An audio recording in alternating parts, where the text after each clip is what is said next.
everyone, Ashlyn here from Minister for Happiness, and I hope you're keeping well. Welcome to this week's story time.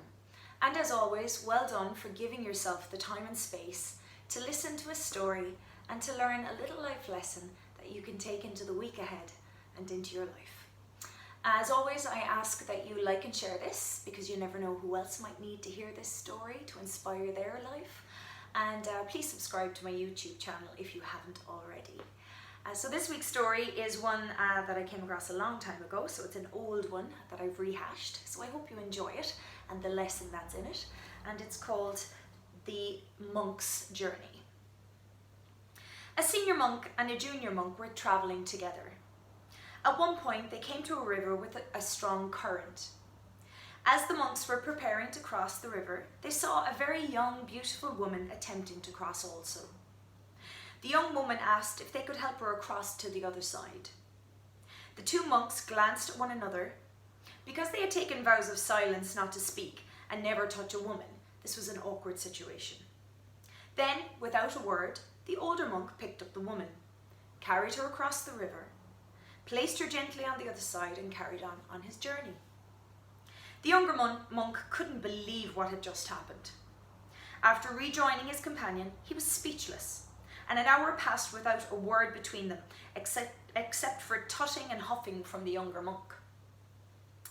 2 more hours passed, then 3. Finally, the younger monk could not contain himself any longer, and he blurted out, "As monks, we are not permitted to touch a woman. You should never have carried that woman on your shoulders." The older monk looked at him and replied, "Brother, I set her down on the other side of the river. I may have carried her, but you're still carrying her." This simple Zen story has a beautiful message about living in the present moment.